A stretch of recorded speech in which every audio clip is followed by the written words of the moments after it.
Sa function hall ng isang hotel, 30 bisita ang nagdiriwang para kay Jose. Sa entablado, hawak ni Jose ang mikropono. Mayroon akong mataas na pinag-aralan, kaya naman, tiniis ko ang aking asawang walang pinag-aralan sa loob ng 50 taon. Nagbulungan ang mga tao sa hall. Si Elena, na nakaupo sa lamesa ng mga bisita, ay tahimik lang. Nakakuyom ang kanyang mga kamao. Hindi kami magkasundo sa usapan. Wala siyang alam. Nakakabagot siyang kasama. Patuloy ni Jose. Sunod-sunod na tawanan ang narinig mula sa iba't ibang sulok. Namula ang mga pisngi ni Elena. Nakakahiya, masakit. Ngunit wala siyang masabi. Nangingilid ang mga luha sa kanyang mga mata. Kinagat niya ang kanyang labi. At sa sandaling yon, dahan-dahang tumayo si Elena. Tumahimik ang buong hall. Nakasuot ng isang bestidang gawa sa pinya na kulay rosas, si Elena ay naglakad patungo sa entablado. Tuwid ang kanyang likod, puno ng dignidad. Mula sa kanyang bolsa, kinuha niya ang isang papel, isang petition for legal separation. Namutla ang mukha ni Jose. Anong? Ito ang regalong matagal mo nang hinihiling? Mahinahong sabi ni Elena.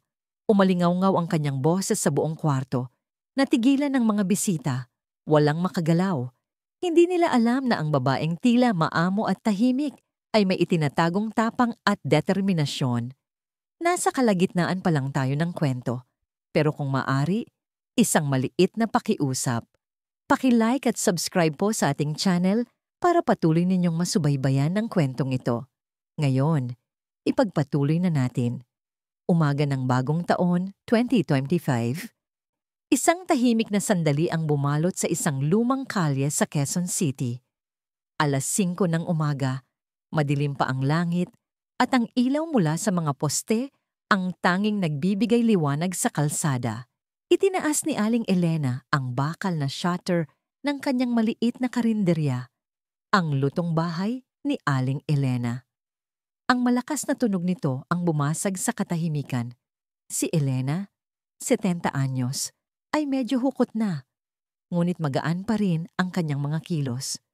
Pagbukas niya ng pinto ng tindahan, sinalubong siya ng amoy ng mantika mula sa mga niluto niya kahapon. Huminga ng malalim si Elena. Ilang dekada na niyang naaamoy ito, isang amoy na pamilyar, ngunit may bigat na dala. Habang isinusuot ang kanyang apron, bumulong si Elena sa sarili. Magsisimula na naman ang isang araw kung saan tatawagin akong babaeng walang pinag-aralan. Walang sino mang nakarinig sa kanyang tinig. Nawala lang ito sa katahimikan ng tindahan. Pumasok si Elena sa kusina at kinuha ang kutsilyo. Naglabas siya ng kalabasa at sitaw mula sa ref. Sa sanay na mga galaw, sinimulan niyang hiwain ang mga gulay. Tsk-tsk-tsk. Ang ritmikong tunog ay nagpapakalma sa kanyang puso. Ito ang tanging sandali na hindi niya kailangang mag-isip. Sapat nang igalaw niya ang kanyang mga kamay. May asawa si Elena. Si Jose, 72 anyos, isang retiradong empleyado ng gobyerno. 3 taon na siyang retirado. Pagkatapos ng kanyang pagreretiro, araw-araw na lang siyang nakikipaglaro ng chess sa parke kasama ang kanyang mga kaibigan. Pagpatak ng 8:00 ng umaga, aalis na siya ng bahay at babalik na sa hapon. Nagtrabaho ako ng mabuti buong buhay ko. Laging sinasabi ni Jose. Ngayon, hayaan ninyo akong gawin ang gusto ko. Marahil ay tama siya. Ngunit si Elena ay nagtatrabaho pa rin. Gigising siya ng 5:00 para maghanda sa tindahan, magluluto ng adobo, magpiprito ng lumpiang Shanghai at maghahanda ng ensalada. Maghapon siyang nakatayo at isasara lang niya ang tindahan pagsapit ng 7:00 ng gabi. Pero ni minsan, hindi siya tinulungan ni Jose. Gusto mo naman niyang tindahan mo, di ba? Saka hindi ako marunong magluto. Katwiran niya.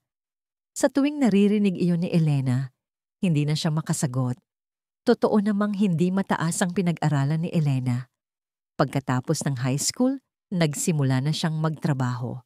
Sa edad na 18, pinakasalan niya si Jose at pinalaki ang kanilang 2 anak.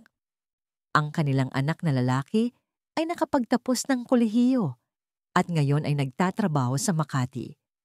Ang kanilang anak na babae naman ay kasal na at nakatira sa Bulacan.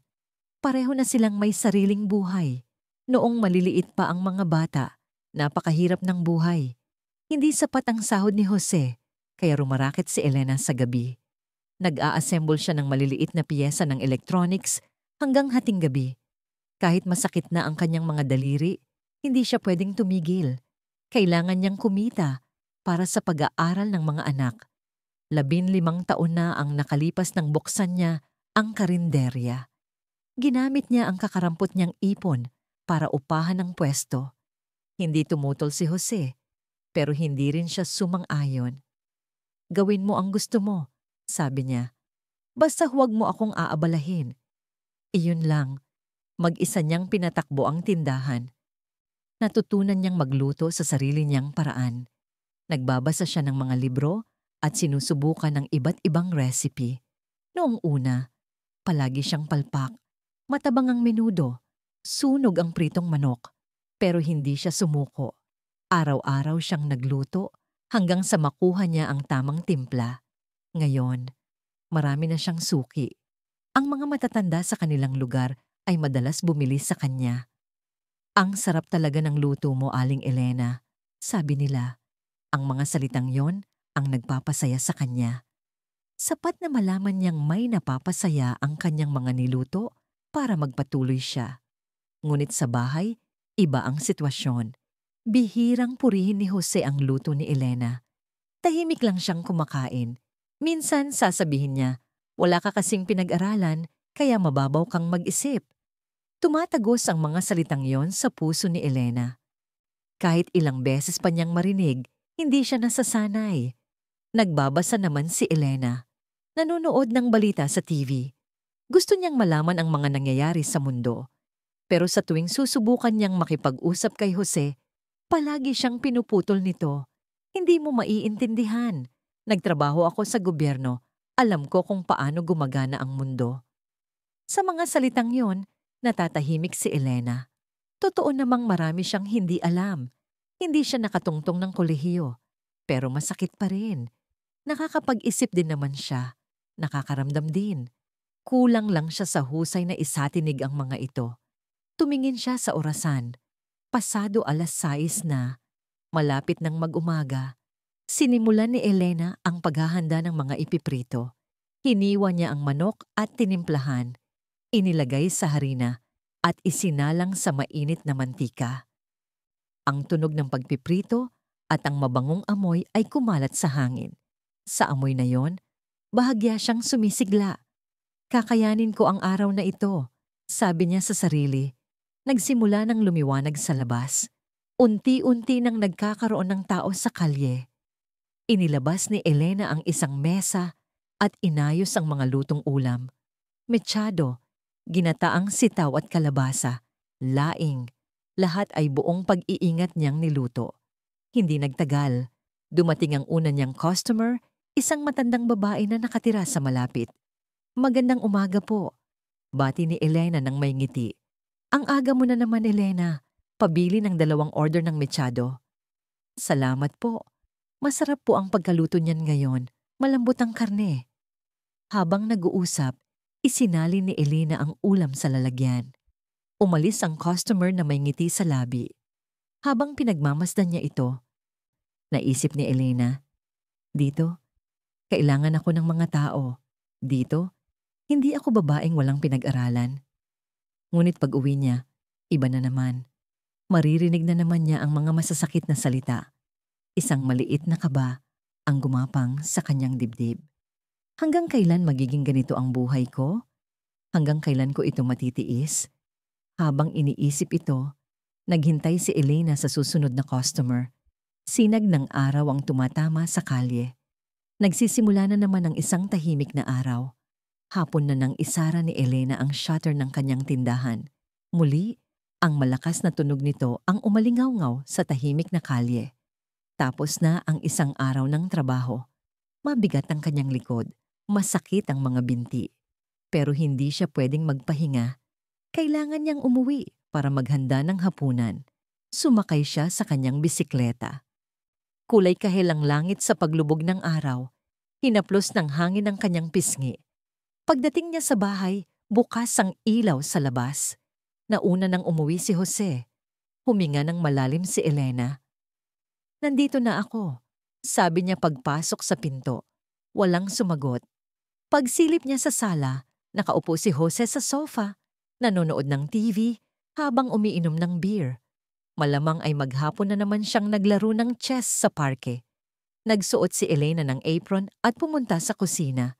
Binuksan niya ang ref at kinuha ang baboy at mga gulay na binili niya kahapon. Magluluto siya ng adobo ngayong gabi. Paborito ito ni Jose. Umaasa siyang kahit paano ay gaganda ang mood nito. Pinainit niya ang kawali at ginisa ang baboy. Kumalat ang mabangong amoy ng bawang at sibuyas. Nilagyan niya ito ng toyo at suka. Nagluto rin siya ng sinigang na may tofu at kangkong.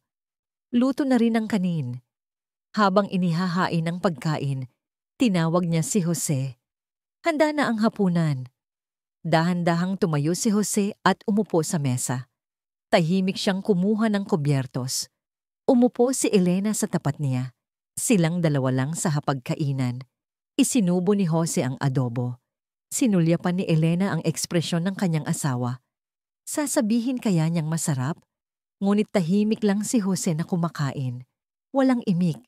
Ang tanging maririnig ay ang tunog ng kutsara at tinidor na tumatama sa plato. Maya-maya, nagsalita si Jose. "Hoy, Elena." "Po?" Sagot ni Elena. Itinaas ang kanyang mukha. "Yung amoy ng karinderya mo, kumakapit na sa buong bahay." Malamig na sabi ni Jose. "Nakakahiya kapag may bisita akong mga kaibigan." Natigilan ang kamay ni Elena. Sumikip ang kanyang dibdib. "Pasensya na po." "Iingatan ko na sa susunod." Mahina niyang sagot. Wala na siyang ibang masabi. Ibinaba ni Jose ang kanyang kubyertos. "Hanggang kailan mo ba balak gawin yan? May mga customer pa rin naman pong dumarating." Maingat na sagot ni Elena. "Mga customer? Mga matatanda lang naman sa kanto ang bumibili diyan." Lumakas ang boses ni Jose. "Retiradong gobyerno ako. Nakakahiya na ang asawa ko ay nagtitinda lang ng ulam."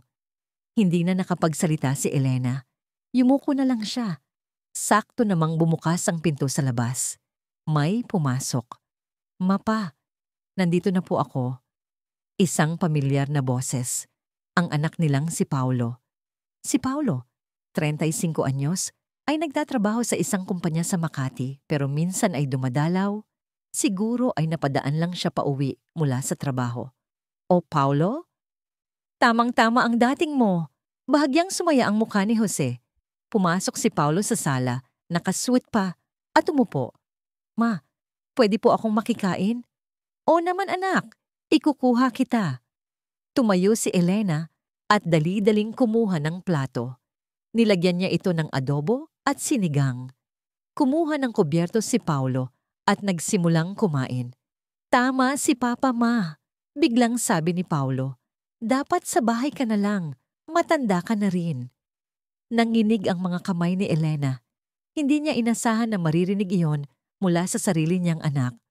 "Paulo, anak." "Hindi mo naiintindihan, Ma. Nahihiya rin si Papa." Tumingin si Paulo sa kanyang ama. Mga empleyado rin ng gobyerno ang mga kaibigan ni Papa. Ang mga asawa nila, mga disenteng tao. Disenteng tao. Ang mga salitang iyon ay tumusok sa puso ni Elena. "Hindi ba ako disente?" Tanong niya. Nanginginig ang boses. "Hindi naman sa ganoon pero isipin mo na lang sana ng mas maigi," sabi ni Paulo at nagpatuloy sa pagkain. Tumayo si Elena. Dinala niya ang mga plato sa kusina. Binuksan niya ang gripo. Dumaloy ang malamig na tubig sa kanyang mga kamay. Nagsimula siyang maghugas. Ang tanging maririnig ay ang tunog ng mga pinggan. Mula sa sala, naririnig niya ang usapan ng mag-ama. Masaya silang nagtatawanan. Tumingin si Elena sa salamin sa itaas ng lababo. Nakita niya ang kanyang sariling mukha. Malalalim na kulubot. Pagod na mga mata, mga puting buhok. Wala nga ba talaga akong pinag-aralan? Bulong niya. Natabunan ng agos ng tubig ang kanyang boses. Walang nakarinig. Tanging siya lang. Pagkatapos maghugas, pinunasan niya ang mga pinggan, isa-isa. Maya-maya, nagpaalam na si Paulo. Sige po pa, alis na ako. Narinig niyang sumarado ang pinto. Bumalik si Elena sa sala. Nakaupo si Jose sa sofa, nanonood ng TV. Tapos na po akong magligpit. Mahinang sabi ni Elena. Hindi man lang lumingon si Jose. Pumasok si Elena sa kanilang silid at umupo sa kama. Madilim na sa labas. Tinakpan niya ng mga kamay ang kanyang mukha. Walang luhang lumalabas. Tila naubos na pati ang lakas niya para umiyak. 11:00 ng gabi. Pumasok si Elena sa kwarto. Nakahiga na si Jose sa kama. Tahimik na tumabi si Elena. Hinila niya ang kumot. Sa dilim, walang nagsasalita. Tanging ang tunog lang ng orasan ang maririnig. Maya-maya, nagsalita si Jose. Hoy Elena, po? Gusto ko nang makipaghiwalay. Ang mga salitang yon ay bumagsak sa dilim na parang yelo. Bumilis ang tibok ng puso ni Elena. Hindi siya makahinga. Na naman po? Nanginginig niyang sagot. Ilang beses na ba niya itong narinig? Madalas itong sabihin ni Jose. Gusto kong makipaghiwalay. Nakakabagot kang kasama. Hindi tayo magkasundo sa usapan. Malamig pa rin ang boses ni Jose. Wala kang pinag-aralan. Wala kang alam. Walang dahilan para magsama pa tayo. Ipinikit ni Elena ang kanyang mga mata. Nangingilid na naman ang mga luha. Pero hindi siya umimik. Tiniis niya lang. Tumalikod si Jose at hindi na nagsalita. Tinitigan ni Elena ang likod ng kanyang asawa. Sa dilim, wala siyang makita. Ngunit sa kanyang isip, nag-uunahan ang mga damdamin. Lungkot, galit, at takot. Ano na ang mangyayari? Iiwanan na ba talaga siya? Paano siya mabubuhay ng mag-isa? Isang maitim na pangamba ang bumalot sa puso ni Elena. Sa labas, umiihip ang hangin. Rinig niya ang pagaspas ng mga puno. Ipinikit niya ang kanyang mga mata, ngunit hindi siya makatulog. Nagsimula na naman ang isang mahabang gabi. 3 araw ang lumipas. Hapon na at nagbibisikleta si Elena sa kalye pauwi matapos mag-deliver ng ulam sa isang suki. Masarap ang ihip ng hangin, asul ang langit at nakakasilaw ang sikat ng araw. Pagod na si Elena. Maghapon siyang nakatayo at mabigat na ang kanyang mga binti. Pero patuloy pa rin siya sa pagpadyak. Kailangan niyang umuwi para magluto ng hapunan. Ano kaya ang iluluto ko ngayon? Iisip niya. Noon niya nakita ang isang pamilyar na likod sa unahan. Isang lalaking naka-gray na polo shirt. Ang kanyang lakad, ang kanyang pangangatawan, kilalang-kilala niya. Si Jose. Pinaningkita ni Elena ang kanyang mga mata. Walang duda. Likod iyon ng kanyang asawa. Bakit siya nandito? Sa umaga lang dapat ang laro niya ng chess. Dapat ay nasa bahay siya ngayong hapon at nanonood ng TV. Itinigil ni Elena ang bisikleta. Nakatayo si Jose sa unahan, hindi siya napapansin. Isang tanong ang pumasok sa isip ni Elena. Saan siya pupunta? Lumiko si Jose mula sa pangunahing kalsada patungo sa isang eskinita, isang tahimik na lugar na may mga lumang bahay. Bumaba si Elena sa bisikleta at dahan-dahang sinundan ng asawa. Bumibilis ang tibok ng kanyang puso. Hindi niya alam kung bakit, pero may mali siyang nararamdaman. Makipot ang eskinita at may mga punong nakahanay sa gilid. Hindi tumigil si Jose. Diretso lang ang kanyang lakad na tila may tiyak na patutunguhan. Huminto siya sa harap ng isang bahay, isang lumang bungalow. Sa gate, may maliit na pangalan, Reyes. Binasa ito ni Elena ng mahina. Reyes, pamilyar ang pangalang yon. Binuksan ni Jose ang gate at kumatok sa pinto. Nagtago si Elena sa isang sulok, pinipigilan ang hininga. Bumukas ang pinto. Isang babae ang lumabas. Nasa mga 60s siguro, maayos ang buhok at may manipis na makeup. Nakasuot ng puting blusa at asul na palda. Isang disenteng kasuotan. Ngumiti ang babae kay Jose. Nandito ka na pala. Narinig ni Elena ang boses nito, malambing at mahinahon. Ngumiti rin si Jose, isang ngiting payapa na hindi pa nakikita ni Elena kailanman. Pasensya na, naabala pa kita. Pumasok si Jose sa loob at sumarado ang pinto. Napatulala si Elena. Naglaho ang lahat sa kanyang isip. Sino yun? Bakit nandoon si Jose? Sunod-sunod ang mga tanong, ngunit walang sagot. Huminga siya ng malalim. Kailangan kong kumalma, sabi niya sa sarili. Ngunit hindi niya maigalaw ang kanyang mga paa. Pumunta siya sa gilid ng bahay. May isang maliit na bintana. May kurtina, pero may kaunting siwang. Dahan-dahang lumapit si Elena. Bahagya niyang nakikita ang loob, mukhang sala. Nakaupo ang dalawa sa sofa. Si Jose at ang babae, magkaharap, nag-uusap. Pinakinggan ni Elena. Rinig niya ang kanilang mga boses. Ang sayakot nakapunta ka, sabi ng babae. Ako rin. Miss Nakita Isabel, sagot ni Jose. Isabel, ang pangalang yon ay tumusok sa pandinig ni Elena.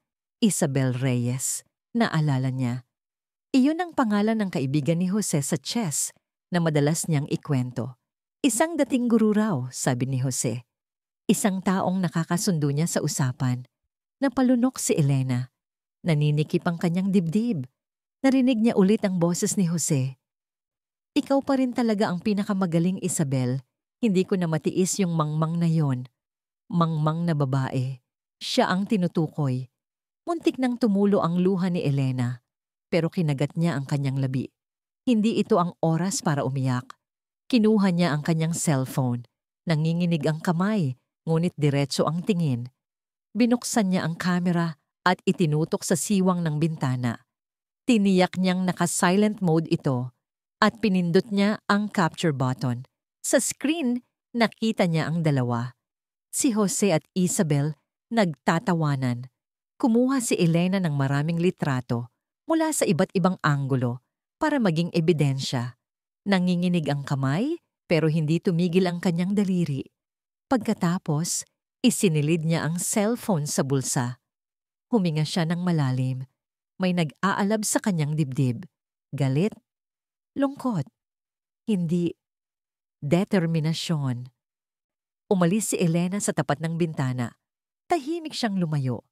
Bumalik sa kanyang bisikleta at nagsimulang pumadyak pa uwi. Hinaplos ng hangin ang kanyang pisngi, pero hindi na ito masarap sa pakiramdam. Malamig at masakit. Pagdating niya sa bahay, walang tao. Tahimik. Pumasok si Elena sa sala at umupo sa sofa. Kinuha niya ang cellphone. Sa screen, nakita niya ang mga litrato ni Jose at Isabel, ang kanilang mga ngiti. Isa-isa niyang tiningnan. Ito ang ebidensya. Ebidensya ng pagtataksil ng kanyang asawa.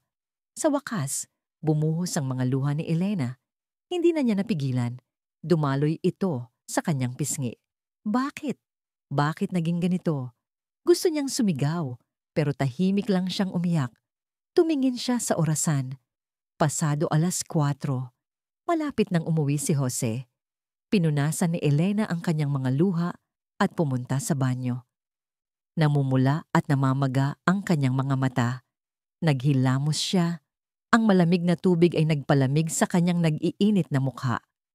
Pinunasan niya ang mukha at muling tumingin sa salamin. Medyo kumalma na siya. Pumunta siya sa kusina para maghanda ng hapunan. Ano ang iluluto ko? Nagluto siya na parang walang nangyari. Hiniwa ang gulay, pinirito ang karne.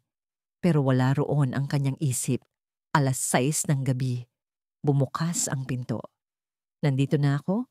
Boses ni Jose. Welcome back. Sagot ni Elena. Normal lang ang kanyang boses, payapa at mahinahon. Pero sa loob niya, may nagwawalang bagyo. Pumasok si Jose sa sala. Ang dati niyang damit, ang dati niyang ekspresyon. Ang init ngayon, sabi niya at umupo sa sofa. Mula sa kusina, tinitigan ni Elena si Jose. Ito ang taong kasama ni Isabel kanina. Ito ang taong tumawag sa akin na mangmang. Nanginig ang kamay ni Elena. Pero wala siyang sinabi. Tahimik lang siyang nagpatuloy sa pagluluto. Oras na ng hapunan. Umupo silang dalawa. Ang dating eksena, ang dating katahimikan, pero lahat ay nagbago na. Habang hawak ang kubyertos, naisip ni Elena, ano ang gagawin ko ngayon? Wala pa siyang sagot, pero isa lang ang sigurado niya. Hindi na ako ang dating ako. Hindi na ako ang babaeng tahimik na lang na magtitiis. Isang bagong liwanag ang sumilay sa mga mata ni Elena. Liwanag ng determinasyon. Kinagabihan, pumasok si Elena sa silid. Nakahiga na si Jose. Tahimik siyang tumabi. Pareho silang walang imik. Ngunit ngayong gabi, iba na. Buo na ang desisyon ni Elena. Maya-maya, nagsalita si Jose. Hoy, Elena. Po? Talagang hindi tayo magkasundo sa usapan. Malamig na sabi ni Jose. Dahil wala kang pinag-aralan, hindi mo naiintindihan ang mga sinasabi ko. Tahimik lang si Elena. Nakatitig sa kisame. Ang mga kaibigan ko, lahat sila may pinag-aralan. Ikaw lang ang naiiba.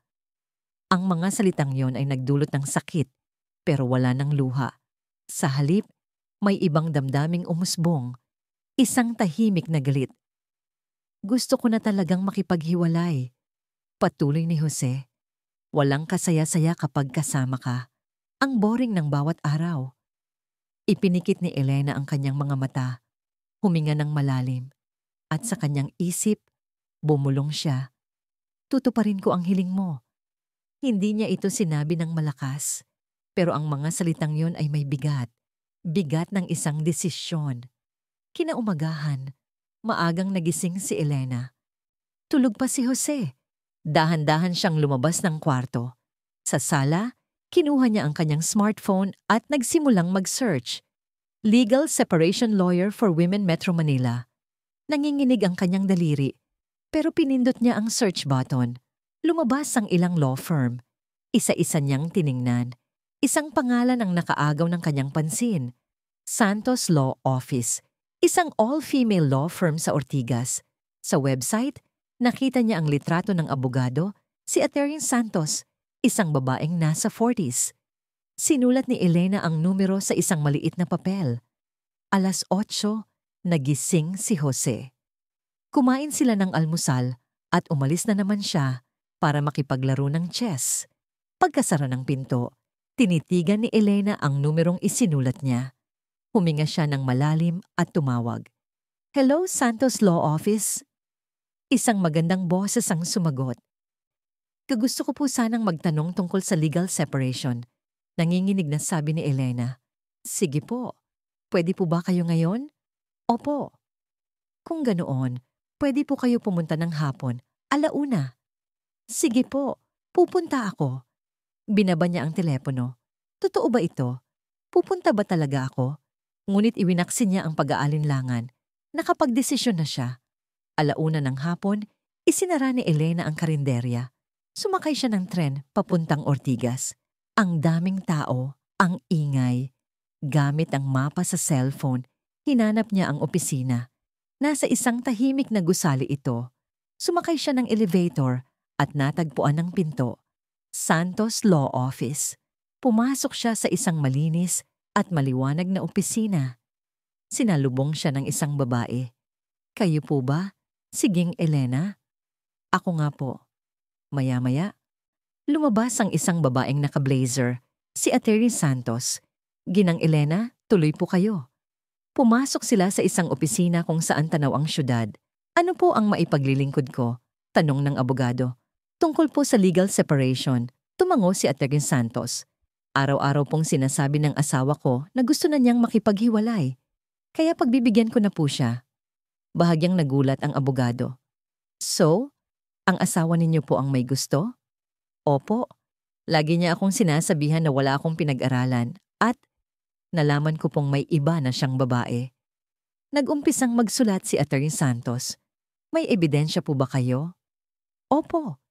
Inilabas ni Elena ang kanyang cellphone at ipinakita ang mga litrato. Tiningnan ito ng abogado at pagkatapos ay tumingin kay Elena. Ginang Elena, sa edad ninyong 70, malaking desisyon po ito. Kailangan ninyo ng lakas ng loob, lalo na sa pinansyal at emosyonal na aspeto. Sigurado po ba kayo? Walang pag-aalinlangan na sumagot si Elena. 50 taon po akong nagtiis. Wala na po akong kinatatakutan. Nakita ni Atty. Santos ang determinasyon sa mga mata ni Elena. Sige po, kung ganoon, ipapaliwanag ko ang proseso. Ipinaliwanag ng abogado ang lahat. Legal separation, hatian ng ari-arian at iba pa. Bawat salita ay itinatatak ni Elena sa kanyang isip. Mahigit 1 oras silang nag-usap. Sa ngayon, hanggang dito muna tayo, sabi ni Atty. Santos. Sa susunod, alamin ninyo po kung ano-ano ang mga ari-arian at magkano ang kita ng asawa ninyo. Salamat po, sabi ni Elena at yumuko. Paglabas niya, maliwanag pa. Gumaan ang kanyang pakiramdam na para bang may malaking tinik na nabunot sa kanyang dibdib. Habang nasa tren pa uwi, naisip niya ang hinaharap. Mag-isa na lang siya. May takot, pero ayos lang. Ito ang landas na pinili niya. Isang bagong liwanag ng pag-asa ang sumilay sa kanyang mga mata. 1 linggo ang lumipas. Malapit na ang ika-70 na kaarawan ni Jose. Isang gabi, sinabi niya kay Elena, magpapaparty ako para sa birthday ko. Inimbitahan ko mga katrabaho ko dati sa City Hall. Gawin mong bongga. Sige po, sagot ni Elena.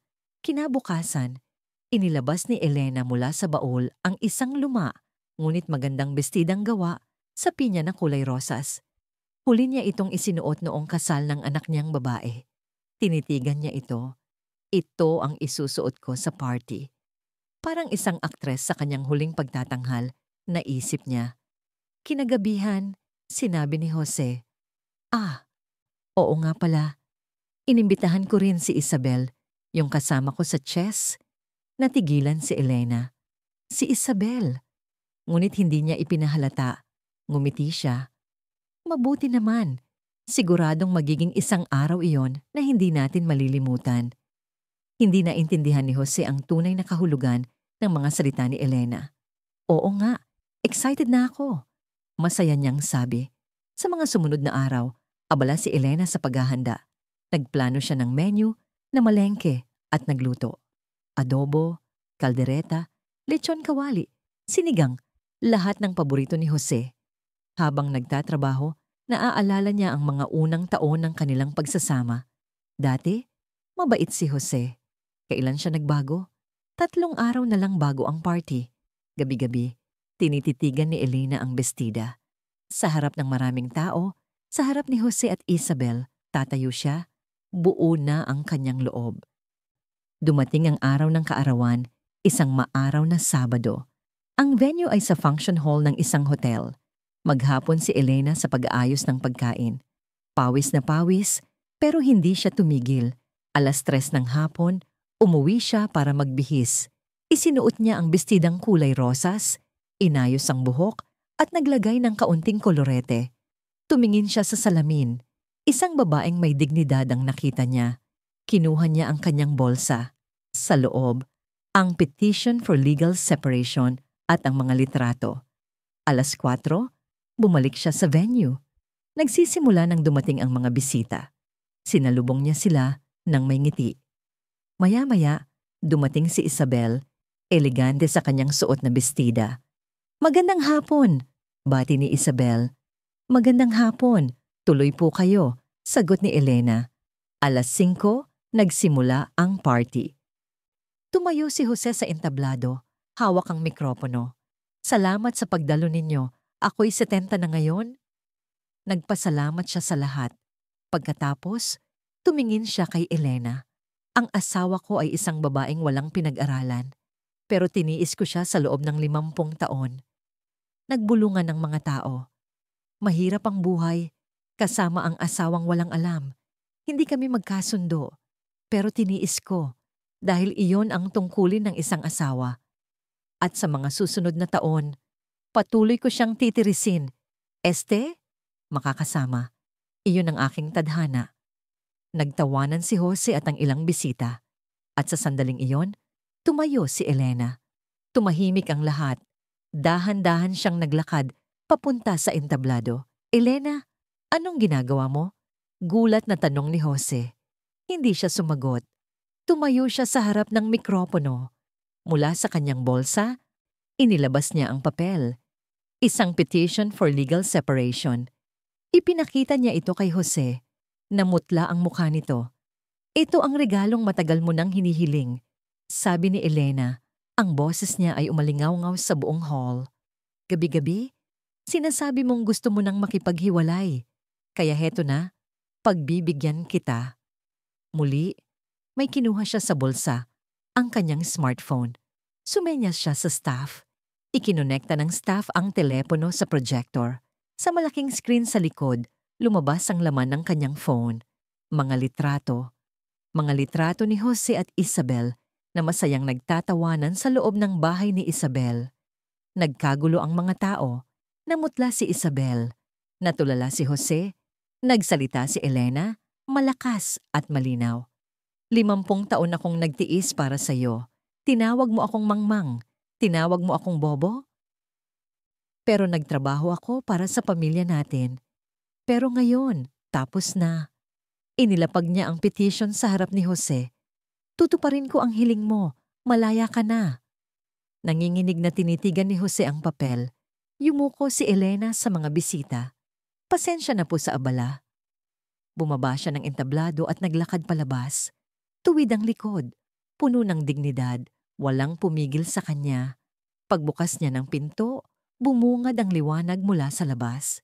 Hindi siya lumingon. Sa loob, napaluhod si Jose. Tumakbo naman palabas si Isabel. Paglabas ni Elena sa hotel, sinalubong siya ng kulay kahel na langit. Hinaplos ng hangin ang kanyang pisngi. Isang masarap na hangin. Huminga siya ng malalim. Ang hangin ng kalayaan. Tumulo ang mga luha sa kanyang pisngi. Hindi luha ng kalungkutan, kundi ng kaginhawaan. Nagsimula siyang maglakad. Hindi niya alam kung saan pupunta pero ayos lang. Mula ngayon, siya na ang magdedesisyon para sa sarili niya. Sa kanyang mukha, may isang tahimik na ngiti. Ang kanyang tunay na ngiti. Nagsimula na ang bago niyang buhay. 3 buwan ang lumipas. Nakatira na si Elena sa isang maliit na apartment. Sapat na para sa kanya. 1 buwan na ang nakalipas mula nang maaprubahan ang kanilang legal separation. Nahati ang kanilang ari-arian at nakatanggap siya ng suporta. Ang karinderya ay ipinasa niya sa isang tapat niyang suki. Ngayon, nagbo-volunteer si Elena sa isang community center, sa isang programa na tinatawag na Lingap sa Nakatatanda. Nagdi-deliver siya ng mga lutong bahay sa mga matatandang mag-isang naninirahan. 3 beses sa isang linggo, sumasali siya. Sa center, kasama niya ang ibang mga volunteer na kaedad niya rin. Habang naghihiwa ng gulay, bumabalik ang pamilyar na pakiramdam ng kapayapaan. Ang sarap talaga ng mechado ninyo, Aling Elena, sabi ng isang kasama. Salamat, nakangiting sagot niya. Pagkatapos magluto, inilalagay nila ang pagkain sa mga lalagyan at isa-isa niya itong idinideliver. Bawat bahay na puntahan niya, pasasalamat ang kanyang natatanggap. Ang mga salitang iyon ang nagpapainit sa kanyang puso. Isang hapon, may kumatok sa kanyang pinto. Ang anak niyang si Ana. Nay! Bati nito ng may ngiti. Niyakap niya ang ina. Ana, anak, anong ginawa mo rito? Dinalaw ka. Kamusta ka na? Pumasok si Ana at tiningnan ang apartment. Simple lang pero maayos. Naupo sila. Mukha kang masaya, Nay, sabi ni Ana. Oo anak. Masaya ako araw-araw. Masaya ka ba na hiniwalayan mo si Papa? Nag-isip si Elena. Oo, masaya ako. Ngayon, gusto kong mabuhay hindi bilang asawa ng kung sino, kundi bilang si Elena. Ngumiti si Ana. Ngayon ka lang naging ganito kasaya, Nay. Naluha si Elena. Luha ng kaligayahan. 4 na buwan pagkatapos ng hiwalayan. Sa luma nilang bahay, mag-isang nakaupo si Jose sa sala. Sa mesa, may isang cup noodles na malamig na. Walang laman ng ref kundi mga panis na pagkain. Napabuntong hininga si Jose. Noong nandito pa si Elena, laging may mainit na pagkain sa mesa. Naalala niya ang atsara ni Elena, ang tamang-tamang asim at lutong. Ngayon ko lang nalaman kung gaano kasarap ang atsara niya. Bulong ni Jose, 6:00 ng gabi. Dati, ganitong oras, abala si Elena sa kusina. Ngayon, wala na. Kinuha niya ang kanyang cellphone at tinitigan ang numero ni Elena. Gusto niyang tumawag, pero hindi niya kaya. Kasalanan niya ang lahat. Samantala, sa community center, masayang nakikipag-usap si Elena sa mga kasama niya. Tapos na silang mag-deliver ng pagkain. Paglabas niya, sumakay siya sa kanyang bisikleta. Tagsibol na. Masarap ang ihip ng hangin. Napapangiti siya sa mga bulaklak sa gilid ng daan. Ngayon lang niya napansin kung gaano kaganda ang mga simpleng bagay. Ito pala ang kalayaan. Pag-uwi niya sa apartment, binuksan niya ang bintana. Pumasok ang sariwang hangin. Tumingala siya sa langit. Asul na asul, walang ulap. Huminga siya ng malalim. Walang huli na para sa kalayaan. Bulong niya sa sarili. Kahit sa edad na 70, pwedeng magsimula muli ang buhay. Oo, hindi na maibabalik ang nakaraan. Pero nandito ang ngayon. Mula ngayon, mabubuhay siya para sa sarili niya. Pumunta siya sa kusina. Ano kaya ang iluluto ko ngayong gabi? Para sa sarili ko lang. Nagsimula siyang maghiwa ng gulay. Tsk, tsk, tsk. Ang paborito niyang tunog. Habang nagluluto, iniisip niya ang hinaharap. Hindi niya alam kung ano ang naghihintay, pero hindi siya natatakot dahil alam niyang siya na ang gagawa ng sarili niyang kwento. Inihain niya ang pagkain sa maliit na mesa. Isang ulam, ensalada at mainit na kanin. Para sa isang tao lang. Pumikit siya. Salamat sa pagkain. Isinubo niya ang niluto niya. Ang sarap. Ngumiti si Elena. Mula sa puso, naramdaman niya ang tunay na kaligayahan. Sa labas, papalubog na ang araw. Kulay kahel ang langit. Tinitigan niya ito. Bukas, may bagong araw na darating. Isang bukas na puno ng pag-asa. Para sa mas marami pang kwento ng buhay na tulad nito, huwag kalimutang mag-subscribe sa aming channel. Salamat sa inyong pakikinig.